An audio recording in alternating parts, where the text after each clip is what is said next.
be looking at my watch all the time. Now, your last name it's Norma? Yes. Rinsrud. Rinsrud. R-I-N-G-S-R-U-D. R-U-D, okay. It's a name I got from Fred. Otherwise, no, that's Scandinavian. Oh, is it Scandinavian? Yeah. Ah. Mm-hmm. See, I'm Carl Gustav Schmidt. Good American name, you know. Yeah. So my uncle takes credit for the Gustav part, but well, his dad's name was Gustav. Oh, really? Yeah, so it's a good name. Ah, yeah. I've never met another Gustav. Yeah. So when the war broke out, where were you when the war broke out? I was on December the 7th. I was out in the yard playing with the dog. I was 16 years old, and it was a nice, bright, sunny day. There wasn't any snow on the ground. It wasn't cold. And suddenly I was aware that the radio was on in the house, and I could hear it. They usually had it louder than I liked it anyway. And they kept repeating the same thing, that the Japanese had bombed Pearl Harbor, and they kept repeating it and repeating it so long I went in and said, what's this that they're talking about? They said, well, the Japanese bombed Pearl Harbor and there's going to be a war. I wasn't really surprised that that had happened because I knew that bad things were happening in Europe. And people were being taken away from their homes and killed because I saw that on the newspapers. We didn't have TV, of course. And radio wasn't as invasive as it is now. But I listened to that and I thought, oh, this is really going to make a big difference. Then I started worrying about my two younger brothers. But they were too young to be in the service. But I was only 16. I was going to say, now, how old were you? So you were 16. Yeah. You're like a... I was a senior in high school okay. in Kashmir High, and we just moved down there, so I didn't know very many people. But it was scary because almost immediately after school started, and this, after we went back to school, after we heard this, the boys started being gone. They just weren't there anymore. They had joined the Army or the Navy or the Marines or whatever, and they weren't there. Even some of them lied about their age so they could get in and fight the so-called dirty Japs. And it was scary, really scary. So, gosh, see, I'm trying to put where I was at 16 years old and what I was doing and what my mindset was and the concept of World War. I mean, did it become a thing that you were afraid of them getting all the way here to Kashmir? I know the coast, they were afraid of it. Well, we had air raid drills at school, and we were taken out on the football field, and they put out little batches of poison gas so we'd know what that smelled like. And one smelled like newly mown hay, which I liked the smell of that, and I thought, that's a dirty thing to do. And we had drills where the kids would all go downstairs in the basements of the school and stand around the walls until all clear was sounded. And they organized older, like high school kids, to walk the little ones home on the bus routes. So I was walking these children home one day, and I was thinking, now, why would anybody want to do anything to us? Because we never did anything to them. I didn't hate the Japanese. I didn't like what they did, but I just couldn't figure out why people would want to bomb us. Then we were showed films in school about incendiary bombs and things you could do to prepare yourself for that, and it showed putting insulation up there so if they fell through the roof, then you would be able to get them out. And I had nightmares about that. And I dreamed that the bombs came over and they dropped the bombs fell out of the plane and they dropped down into our house. And I was up there in the attic trying to get them out before they burned our house down. I mean, for a 16-year-old kid, that's kind of scary stuff. Now run that back, because I hadn't heard that one before. You were supposed to do what to stop the bombs? You wasn't anything you could do to stop them, but you had to have something around there so that you could put, smother the fire or something so it wouldn't burn the whole thing down. Huh. Of course, I don't think that would have helped. I think they would have blown it apart. But I was thinking of all these things now. Why would they do that to us? So there, even this far removed, there definitely was a fear that you would... there was, because you don't know how far the planes would go. And there was I don't remember what they call it, but a plane watch where women would take turns sitting in this little observation place looking for planes coming into the valley and spot them. Do you remember what it was called, Fred? No. Well, anyway, his mother sat down there.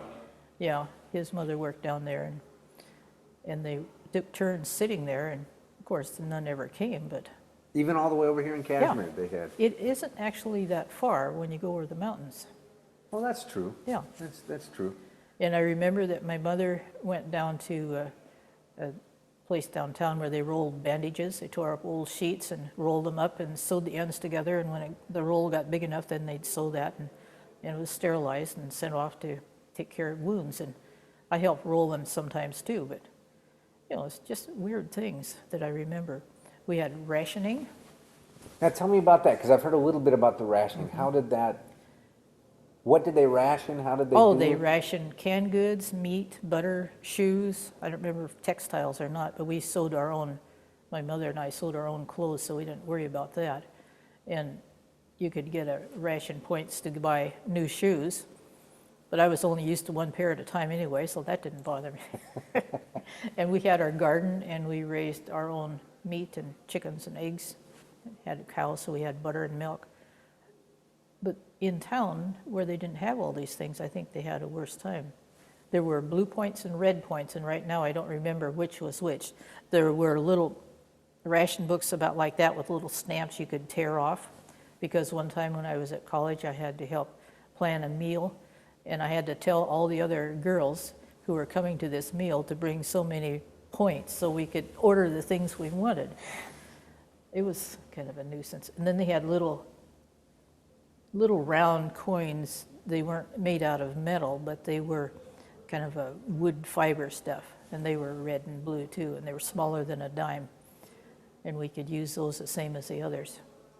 And I remember when I went away to college, the next year, I guess I was 18 when I went there, over on the coast, there were almost no boys in the whole school except for the Army boys who were there being trained, but we never had any contact with them. We'd see them marching around from here to there, but they kept us and them very well separated, I must say. Except in the chemistry class. There were a couple soldiers in there taking the chemistry classes with me, but they never talked about what they were doing. Huh. So that must have been pretty different. Well, It was different. I know my mom talked about that because, like, her senior prom and all that, all the men were gone, all the boys were gone. Yeah. Huh. Almost overnight, it seemed like they were out. Most of the ones were left were on a deferment of some kind, or else they were too young or whatever. And they had what they called 4Fs, which you maybe have heard of too. Through no fault of their own, they weren't able to serve. So I guess in a way that was the beginning of women's liberation. Well, you could call it that. I have some friends who said that they went to the coast and became Rosie the Riveters, and we had an orchard, so I already knew how to do all the things in the orchard, so that wasn't anything different for me. But there weren't very many people around to help. We didn't, at that time, we didn't have any Hispanics coming up to help. The work was hard, and the days were hot and long, and I carried a wooden ladder around a 40-acre orchard more than once. But I don't do that anymore. Huh. So it was, I mean, it sounds like it was almost an instant change. It was. Pearl Harbor and then... And then the radio started having all sorts of propaganda. I recognized it as that because overnight it changed. There wasn't anything like that on there before, and the newspapers would have pictures of this, as they always said, this dirty little Jap, and they had a caricature that just was hideous. So you even at that time realized that they were... I knew they were telling us what they wanted us to think. But people do that in war times. Bad things happen to good people in wartime, and other times too. When I was away at college, my girlfriend and I had an apartment one time, and all we could get was margarine, and it came in a little bag like this that you had to squeeze and get the coloring and the flavoring mixed in. And it tasted terrible. And when I went to a little store one time, I said to the man behind the counter, because it wasn't a market like you have now. I said, "Don't you have any butter? I'm so sick of eating this stuff." He went in the back room and he found me a quarter pound. I don't remember what I paid for it. I'm sure it was more than I should have, but it sure did taste good. So was that a little black market? Well, it was just a little market, and I don't know if he just had his share back there, and because I didn't ask any questions except I said, "I sure wish I could have some butter." So you started in Kashmir, then you went to college over In Tacoma. in Tacoma. So at PLU, UPS? No, it was college at Puget Sound in those days. It's Oh, okay. UPS now. Okay, yeah, Well, good. I went to Wenatchee Valley College 1 year first, but I said, this is just like high school. I was afraid you were going to say you went to the University of Washington, and we'd have to end the interview right there. And No, so did life go on as normal then, or I mean, it's hard for me to understand. Was war a part of your daily life then still? well, the newspapers were, and the lists in the paper of the people who'd been killed. I got so I didn't even want to look at the papers because I didn't want to find the names of my friends and acquaintances in there. And yet I was fascinated. I had to find out what was going on, so I was drawn between knowing and not wanting to know. And did you, I assume that over the period that you did see friends' names and... Yes, I certainly did. Huh. And sometimes, just because I didn't look at the list then, I see new ones that I didn't know had died in the war. Like I was reading the Okanagan County Journal the other day, and there was listed in there a young man that I had played with when we were both babies. I didn't know that he died in the war, but he had. Huh. It still was a shock. Did you have any friends that were in the service that you kept in contact with during the war, or? I wasn't into social things very much at that time. I went to some USO dances. I wasn't dating. We weren't any guys to date. Not till Fred came along. Now the USO dances, where did they hold those? Where did you? Well, in town here, they held one at the Masonic Hall, and the soldiers were brought over from Moses Lake, I presume, in buses. And we were not supposed to hold hands. It was real neat. And you weren't supposed to walk out of the building with them, and they weren't supposed to go home with you. They were supposed to go right back to the bus and go home, but not all of them did, I guess, from what I heard. But kids are kids, you know, no matter if it's wartime or not. I was going to say, I liked how you prefaced it by saying they were supposed to not Yeah, hold hands. they were and- supposed to, but I heard that some of them didn't. Huh. There was a boy that I got acquainted with over in Tacoma. He was a member of the youth group from the church that I went to over there. And when he was over in Europe, I didn't particularly like him, but he was going through that tough battle of the Bulge, and he wrote to me one time, and he said, "I wish you'd write to me. I need to have a letter from somebody." And I thought, I don't even like him. But I wrote to him anyway for a while. And I don't know whatever happened to him after that. We had a few letters exchanged, and that was it. But I guess it served a need he had at that particular time. He was a nice enough kid. I just didn't like him. When he wrote you, what type of things did he write about? What was happening over there, or how lonely? He just said it was terrible, and he missed his friends, and he needed some contact with somebody that he could pretend was his girlfriend. Huh. Well, it was all pretend. So I don't know if it helped him very much, but Well, it must have. I mean, at least some connection to home or Yeah. something like that. And when we went from the college, when we went home at Christmas vacation, the transportation was jammed with servicemen going home.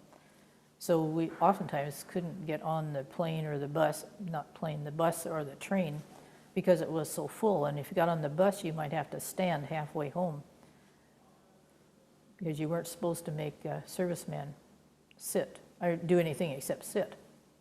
Oh wow! Yeah. So you'd again, here's the whole role reversal going on, and Yeah, they were the young men who'd been risking their lives for us and getting ready to go into battle, and you didn't want to take away anything good from them. So I'd set my suitcase down in the aisle of the bus and sit on the suitcase after I got tired of standing. But if there wasn't enough room to do that, then you stand.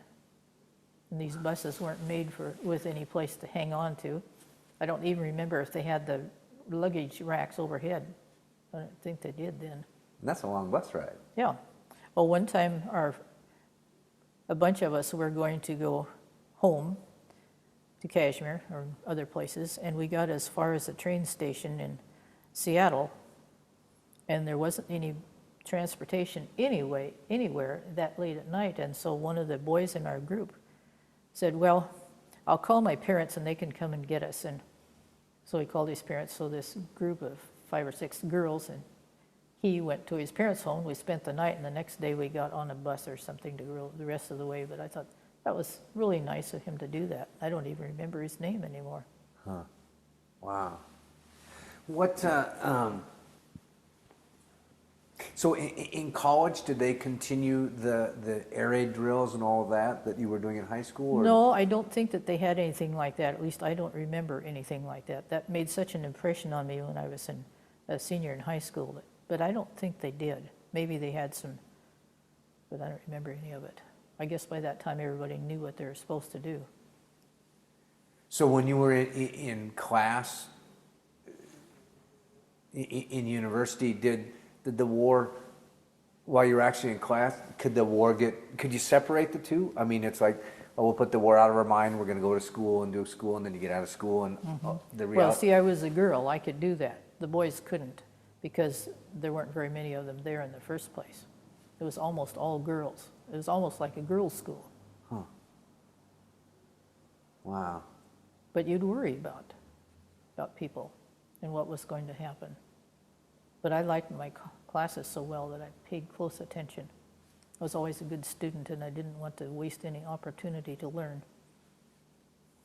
What did you think about the war? I mean, now here you knew, even at 16, you understood that they were sending you propaganda, and you understood that was part of the war machine, how war works and all that. What was your perception of the war as an American, or what?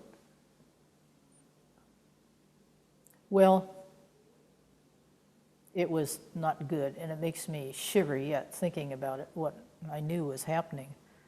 But to tell you what I thought about it, I thought about the Japanese people who were interned in Tule Lake and these other places, and our youth group took up a collection and for money and went down to some of the stores in Tacoma and bought gifts and sent them to the children down there, because we thought, these are children. They don't need to be punished for what somebody else is doing across the ocean.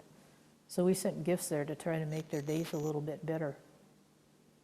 It's kind of odd talking about this now, because just last year my daughter had a Japanese student, a high school student, staying with her.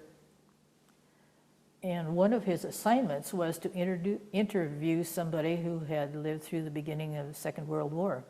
So he was asking me some of these same questions. He had a list of prepared questions. And I thought, this is odd to be talking to a Japanese about what happened that many years ago. Really odd. Well, and he was an exchange student. So yeah, he was an exchange student. He was only 17, I guess. So were his questions, did they have a different perspective to him? Maybe my answers made a difference to him, but he had a list of questions that class was supposed to use when they interviewed people. Huh. But I added some things too, like I said, I have a friend now who used to be in the Army of Occupation, and he said at first when he was in Japan in that army that the people were afraid of him. They wouldn't come out at all, and then the kids started coming out, and the soldiers started giving them chocolate. Well, I told this to this boy, and when he wrote up his paper, he said that his grandmother remembered asking for chocolate when she was young. So I had a different view of it than somebody a little older would have had. Huh. That's, we talked to Dean Boffman earlier, and he went into Yokohama after the war had ended, and describing things that you would never think about. It was like he walked into a big garage sale. I mean, you hear about the devastation and everything like that, but he said that and he had photos of it, walked into these streets, and people were selling anything that they had. And he said they didn't want American money, that they were trading for cigarettes and things like that. But a whole thing that you forget about, this whole population that is devastated. Now the war is over. Their cities have been devastated. Now what do you do? Yes. I just got through reading the Memoirs of a Geisha, and I thought, this gives me an entirely new look at this culture, because I didn't know a lot of the things about it. I had heard lots of stories, but the war always has two sides to it. And I can understand why they thought they needed more land and more this and that, because they don't have much. But I didn't like the way they did it. Yeah, they live on a rock, basically. I mean, they live Yeah. on a small island. Now, did you have any friends that were Japanese-American citizens that were interned? Did you know any? No, I didn't know any. I had never even seen any Orientals at all. In fact, I didn't even see a black person until I was in college. Huh. It was a very small town that I lived in, and this isn't a very big one either. The one I lived in was only 200 people until we moved away. Huh. So it was pretty small.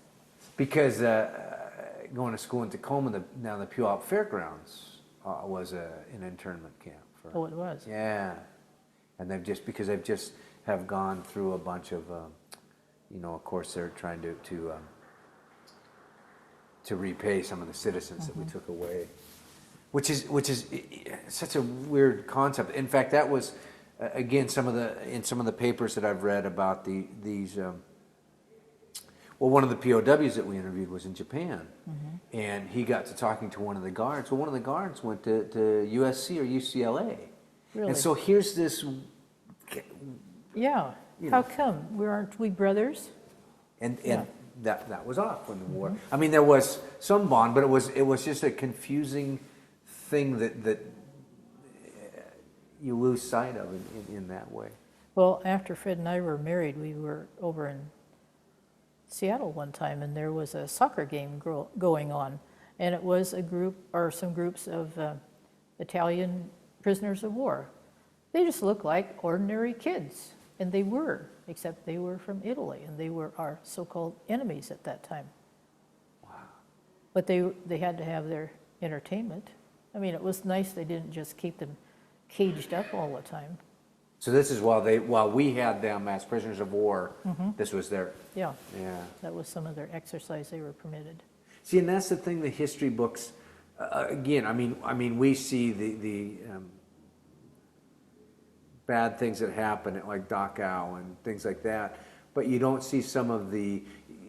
You don't hear a lot about us having prisoners. You don't know what we did with them, where they were, how did we care for them. Same thing in Japan, where our people, mostly, it seems like at least the history that I've read focuses on Hitler and his concentration camps and all that. But there was all this other going on with war and how did, and a war wasn't 5 days long. I mean, some of these people were out on these ships for years. We talked 6 months before they saw land again. And how do you get through the day in and day out, the average, part of it? Do you remember where you were when you heard the war was over? No, I don't remember that. I guess I was just so glad that it was over. I remember looking at the papers and seeing the picture of the sailor kissing the girl. You've probably seen that classic picture. I was just glad it was over. Really. Was it, you were glad it was over now, let's get on with life? Yeah. Yeah. Well, I'd been doing life one day at a time anyway. I still do. But it's nice to know that they finished it up, except it's never finished because there are always remainders of problems that haven't been solved. And people's anger goes on forever, it seems like. I know there's supposed to be forgiveness, but lots of times it doesn't appear that it works. I mean, people don't use that opportunity. That's been one of the questions that I've put forth to the vets to understand their feelings. I said, when the war was over, were you fighting a country? Were you fighting people? Do you leave hating people? Do you hate the country? What were their feelings? It's been real interesting because I thought my misconception was I thought there would be a lot of hate that came out, and a lot of them said no. I understood they were doing for their country what I thought I was doing for my country, And there wasn't that one. I mean, there were, I mean, the Hitler regime and some of that. The regime, there was animosity towards, but the people, they were like, no.